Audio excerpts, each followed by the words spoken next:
Auto پہ بیٹھ کے ڈرائیور باتیں کرتے ہیں، اچھی بات ہے، کرنی بھی چاہیے، مجھے مزہ آتا ہے۔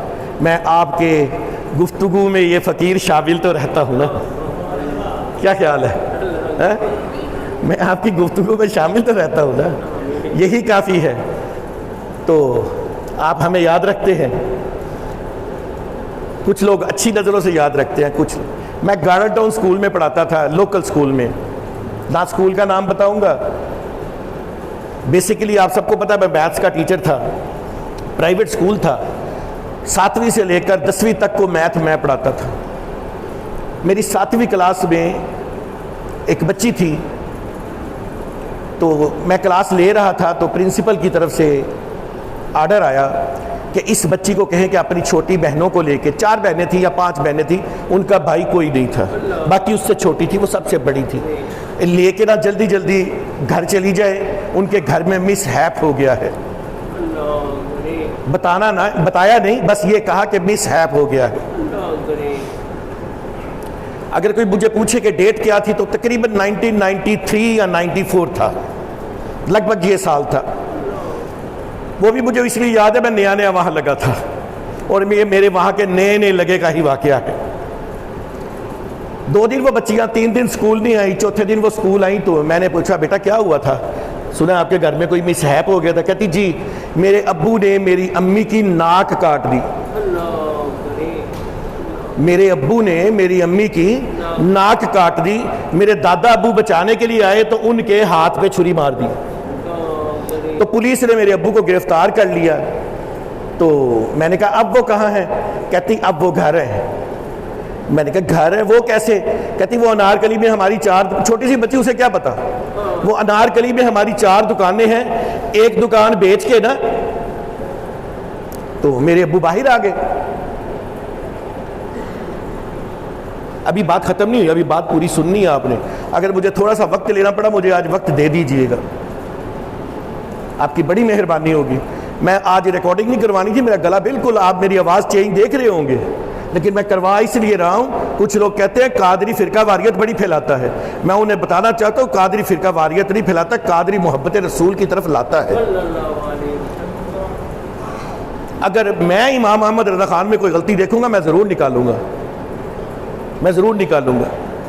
خیر کچھ دن گزرے، میں آر بلاک میں رہتا تھا، 327 آر میں، سب جانتے ہیں تقریباً، آج بھی آر بلاک میں جا کے صرف اتنا کہو سر سہیل، لوگ ہاتھ پکڑ کے آپ کو میرے گھر چھوڑ کے آئیں گے انشاءاللہ تعالی، اللہ کے حکم سے۔ میرے گھر کی بیک سائڈ پہ ایک گھر تھا، آدھا بنا ہوا تھا آدھا نہیں بنا ہوا تھا۔ اب کافی عرصہ ہوا میں اس طرف گیا ہی نہیں ہوں، میں امی کی طرف جاتا ہوں تو میں سیدھا ہی آ جاتا ہوں، بلکہ میں جاؤں گا میں دوبارہ دیکھوں گا وہ گھر کہ وہ گھر اب بن گیا کہ نہیں بنا، آدھا بنا ہوا تھا آدھا نہیں بنا ہوا تھا۔ وہاں سے ایک عورت ہمارے گھر آئی کہ ہمارے گھر کے حالات بڑے خراب ہیں، ہماری کچھ مدد کر دیجئے، اور وہ روئی جا رہی تھی۔ امی نے کہا ہوا کیا؟ کہتی میرا بھائی باہر تھا، یہ گھر میرے بھائی کا ہے، اس نے ہمیں رہنے کے لیے دیا ہوا ہے، اکیلا اکیلا بھائی ہے، ہم پتہ نہیں 3 کے 4 بہنیں ہیں۔ تو وہ باہر سے ہی پیسے بھیجتا تھا ایک پراپرٹی ڈیلر کو، تو وہ پراپرٹی ڈیلر جو تھا وہ اس کے لیے پلاٹ خریدتا تھا۔ تو اس نے کہا جب آیا ہے، اس بار جب آیا ہے تو آ کے تو کہتا ہے کہ میں ذرا اس پراپرٹی ڈیلر سے مل ہوں اور اپنے پلاٹ پتہ کر لوں، ایک پلاٹ بیچ کے تو تمہارا یہ مکان مکمل کروا دیتا ہوں۔ یہ میں کوئی آپ بیتی نہیں سنا رہا، یہ جگ بیتی سنا رہا ہوں جو میں نے کانوں سے سنی ہے، آنکھوں سے دیکھی ہے۔ تو ہوا یہ کہ جب وہ اس پراپرٹی ڈیلر کے پاس گیا، مجھے کیسے پتا چلا؟ میری امی میرے سے ہر بات کرتی تھی، انہوں نے بتایا بیٹا یہ آئی تھی، یہ مسئلہ اس کا ہوا۔ جب وہ بندہ پراپرٹی ڈیلر کے پاس گیا، پراپرٹی ڈیلر نے اسے چائے میں کوئی نشے والی چیز پلائی، وہ بے ہوش ہو گیا اور اس کو ذبح کر دیا۔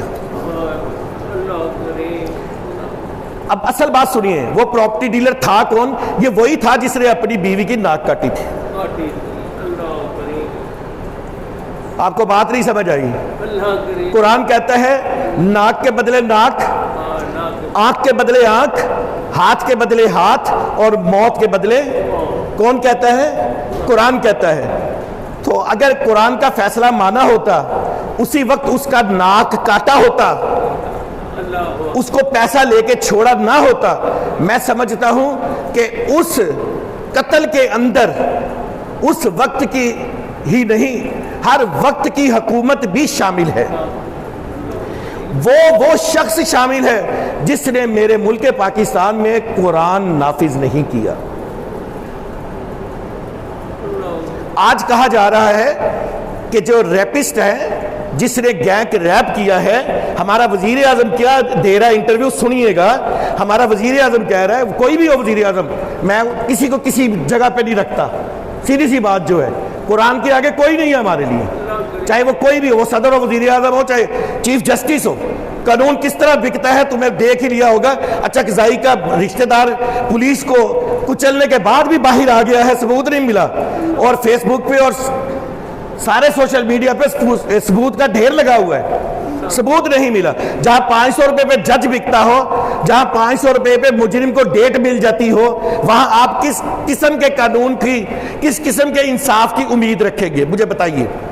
ہمارے وزیر اعظم نے کہا یہ جو ریپ کرتے ہیں ان کو نامرد بنا دیا جائے۔ بڑے لوگ خوش ہوئے، واہ جی واہ کیا بات ہے، کیا زبردست بات کہی ہے، ہینڈسم وزیر اعظم نے کیا زبردست بات کہی ہے۔ باہر میں گیا تمہارا ہینڈسم وزیر اعظم۔ ایک منٹ کے لیے سوچئے، میں سوچ چکا ہوں، اپنے اوپر رکھ کے، آپ اپنے اوپر رکھ کے سوچئے۔ میں نہیں کہتا آپ ریپ کریں، اللہ مجھے معاف کر دے، ایک بندے نے ریپ کیا، ہم ایسے کر لیتے ہیں، ہم نے اس کو بذریعہ آپریشن نامرد بنا دیا۔ ایک بندے نے چوری کی، ہم نے قرآن کے فیصلے کے مطابق اس کا ہاتھ کاٹ دیا۔ ذرا دونوں باتیں سامنے رکھنی ہے آپ نے۔ جس کا ہاتھ کٹا ہوا ہے وہ نظر آ رہا ہے، لوگ کہیں گے وہ ہے چور، اس کو قرآن کے مطابق سزا ملی تھی۔ یہاں جس کو پکڑا جاتا ہے وہ بوت اینج کر کے کپڑا پاتا جاتا ہے تاکہ پتہ نہ چلے کون ہے۔ ایسا ہی ہے، میری باتیں بری تو نہیں لگ رہی ہیں؟ تو بری کیونکہ سچی ہیں، کڑوی ہیں۔ خیر، منہ پہ کپڑا ڈال دیا، اس کا آپریشن کر دیا۔ اس کو کتنے لوگوں نے دیکھا؟ 2-4 پولیس والوں نے دیکھا، ایک جج نے دیکھا، ایک آپریشن کرنے والے ڈاکٹر نے دیکھا، ایک ساتھ جو 3-4 بندے کھڑے ہوں گے انہوں نے دیکھا۔ مجھے ہر جمعے کتنے بندے دیکھتے ہیں؟ کم و بیش 200-300 بندہ مجھے ہر جمعے دیکھتے ہیں۔ ایسا ہی ہے، میں یہاں سے نکل کے ماڈل ٹاؤن موڑ چلا رہا ہوں، مجھے کوئی نہیں پہچانتا، مجھے کوئی نہیں جانتا، اور جس بندے کو دیکھا ہی چند درجن بندوں نے ہے، جو نامرد بن چکا ہے، اس کو کون جانتا ہے؟ معاف کرنا، اسے کوئی نہیں جانتا۔ اب وہ ایسے ایسے جرائم کرے گا کہ تمہاری سوچ بھی نہیں ہوگی۔ جب قرآن نے فیصلہ دے دیا ہے، ہمیں کسی اور فیصلے کی ضرورت نہیں۔ قرآن کا فیصلہ کیا ہے کہ شادی شدہ اگر زنا کرے تو اسے زمین میں گاڑو، اس کو پتھر مار مار کے مار دو۔ مارنا شرط ہے، پھانسی دینا شرط ہے، رجم، اس کو رجم بولتے ہیں۔ جب ایک کو مار رہے ہوں گے، ایک وقت تھا اعلان کیا جاتا تھا ڈھول بجا کے یا کوئی اور چیز بجا کے کہ فلاں گراؤنڈ میں آج ایک مجرم ہے، اس کو سزا دی جائے گی، تو سارے اکٹھے ہو جاتے تھے۔ اب تو ایسا کرنے کی ضرورت ہی کوئی نہیں ہے۔ پی ٹی وی کے اوپر خبر چلائیں، قذافی اسٹیڈیم میں یہ بات ہوگی، لائیو کیمرے لگ جائیں گے، اگر کرکٹ میچ آ سکتا ہے تو یہ بھی آ سکتا ہے۔ کیوں جی، آ سکتا ہے کہ نہیں آ سکتا؟ کرکٹ میچ، بھئی ہم سب بہنوں والے ہیں نا، بیٹیوں والے ہیں نا۔ کوئی چاہتا ہے میری بیٹی کے ساتھ ایسا ہو، کوئی چاہتا ہے میری بیوی کے ساتھ ایسا ہو، کوئی چاہتا ہے میری ماں کے ساتھ ایسا ہو۔ نہیں چاہتے تو پھر اٹھو نا، کہو نا کہ ہمیں قرآن کے فیصلے چاہیے۔ تو قرآن کا فیصلہ یہی ہے کہ ساری دنیا دیکھ رہی ہو اور وہاں پہ جو لوگ کھڑے ہو وہ اس کو سنسار کر رہے ہو اور وہ تڑپ تڑپ کے مر رہا ہو۔ جب اتنے لوگ دیکھیں گے، کئی لوگ اس جرم سے ویسے ہی ڈر جائیں گے، لیکن جس کو آپ نامرد بنا دیں گے وہ ڈرے گا کہاں؟ وہ ڈرے گا کہاں؟ وہ تو اور شیر ہو جائے گا۔ اس کے پاس ایک چیز ختم ہو گئی ہے، اب اس کی پاور ڈبل ہو جائے گا، انے کو ڈبل پاور ہو جاندی ہے سنن دی۔ لنگڑے کو ڈبل پاور ہو جاتی ہے اس لاتی چلن دی، آزما کے دیکھ لینا. ٹنڈے کو دوسری پاور دوسری باہیں ڈبل پاور آ جاتی ہے. جب اس کا ایک ہم جو عیب ہے اس کے اندر ڈالیں گے تو اس کے اندر اور زیادہ ذہنی انتشار آ جائے گا، وہ اور زیادہ خطرناک ہو جائے گا، وہ معاشرے کے لیے ناسور ہو جائے گا، ناسور ہو جائے گا. معاف کیجئے گا وزیر اعظم صاحب، ہمیں آپ کی سزا منظور نہیں ہے. صرف مجھے نہیں، پاکستان کے غریب سے غریب اور امیر سے امیر باغیرت، میں بغیرتوں کی بات ہی نہیں کرتا، باغیرت مسلمان جو ہے وہ آپ کی اس سزا کو نہیں مانتا. آپ لوگ ایگری ہیں؟ بولیے. آپ چاہتے ہیں کہ نامرد بنایا جائے کسی کو؟ یہ سزا جب قرآن نہیں دیتا، جب ہم دیکھیے جو سزائیں ہمارے نبی نے دی ہے نا وہ بڑی قیمتی سزائیں ہیں. مجھے ایک سزا آئی چور کا، دیکھو جی یہ ہوتا ہے انصاف. ایک لڑکے نے ڈبل روٹی چوری کی، ایک لڑکے نے ڈبل روٹی چوری کی، پکڑا گیا، جج کے سامنے پیش ہوا. جج نے پوچھا تم نے کیوں چوری کی؟ اس نے کہا جی میں بھوکا تھا. جج نے پتہ کیا کہ جاؤ پتہ کرو، کیمروں میں چیک کیا، اس نے واقعی ڈبل روٹی چوری کی تھی. جج نے کہا کہ سب سے پہلے میں اپنی جیب سے جرمانہ ادا کرتا ہوں کہ میری قوم کے ایک نوجوان نے چوری کیوں کی. تو نیچے لکھا ہوا تھا. پھر اس نے جتنے وہاں لوگ بیٹھے تھے ان کو کہا، پھر جتنے وہاں پہ وکیل تھے جنہوں نے اس کے خلاف مقدمہ لڑا ان کو کہا کہ آپ بھی جرمانہ دیں. پھر وہ سارا جرمانہ اس لڑکے کو دے دیے گیا. میں نے کہا یہ فرانس کا یا کسی اور ملک کا انصاف نہیں ہے، یہ انصاف میرے نبی علیہ السلام کا ہے. ان کا انصاف یہی تھا، جب کوئی پیشہ ور چوری کرے تو اس کے ہاتھ کاٹ دو، اور جب کوئی مجبور چوری کرے تو اس کے اوپر حد نہ لگاؤ. ایک صحابی صبح حضور کے پیچھے نماز پڑھتے تھے، اور صحابہ کی تمنا ہوتی تھی کہ نماز پڑھنے کے بعد ہم اپنے نبی کا چہرہ پاک دیکھیں.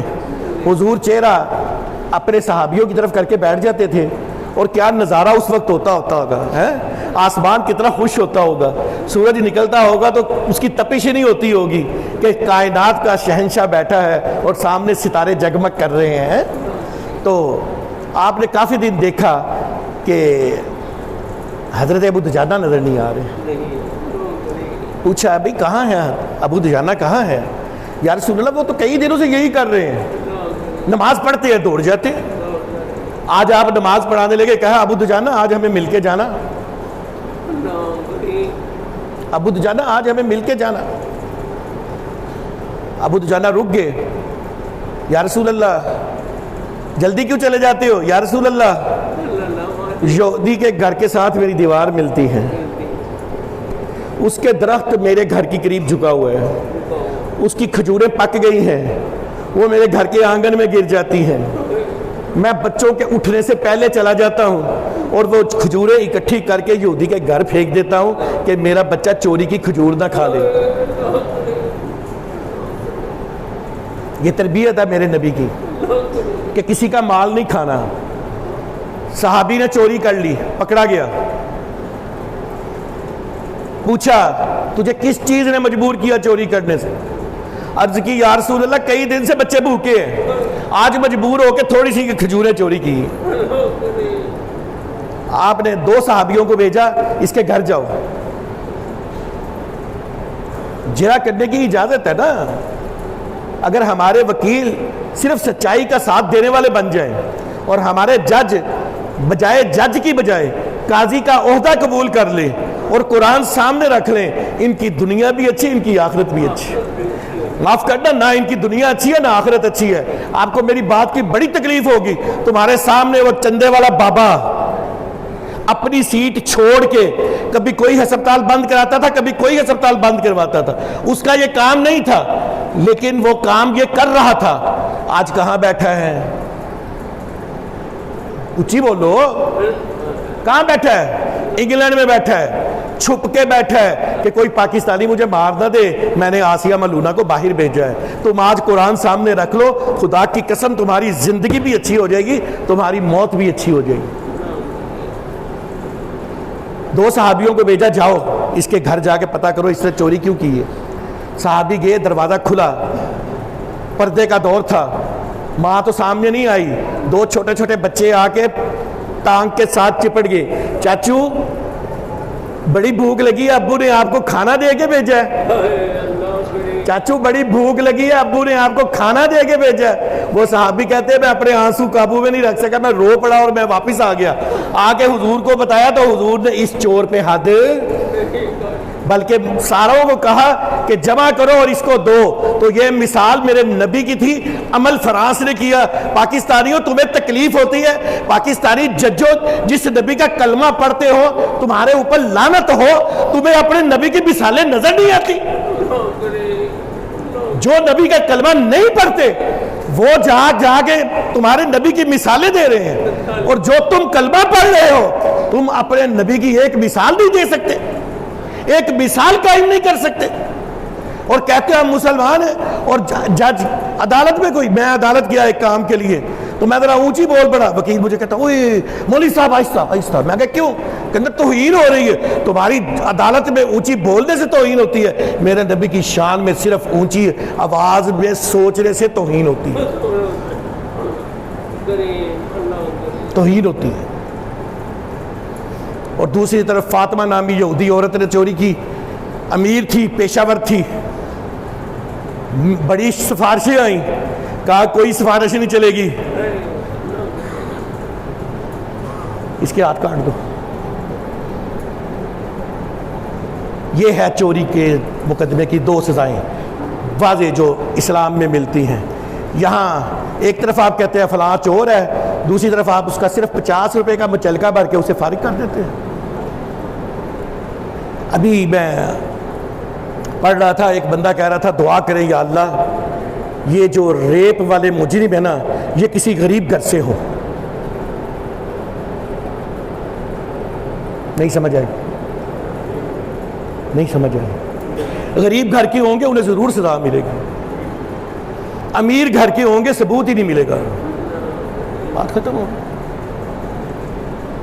غریب گھر کے ہوں گے ثبوت نہیں بھی ہوگا تو ملے گا، اور امیر گھر کے ہوں گے ثبوت ہوگا بھی تو نہیں ملے گا۔ مثالیں تمہارے سامنے، میں اس وقت کسی گورنمنٹ کے ساتھ نہیں ہوں، کسی کے خلاف نہیں ہوں، میں اپنے نبی کی شریعت کی بات کر رہا ہوں، اور جس کو نبی کی شریعت کے آگے کسی دنیا دار کی باتیں زیادہ اچھی لگ رہی ہیں وہ میری طرف تو جیسے مرضی دیکھے، اس کی مرضی ہے، مجھے گھورے، مجھے یہیں سے اٹھ کے گولی مار دے، پرواہ کوئی نہیں ہے، لیکن وہ اپنے ایمان کی اور اپنی غیرت کی خیر منا لے۔ اللہ تمہیں اور مجھے سمجھ نصیب فرما دے۔ اچھا یار ایک اعلان سن لیجئے، میں جب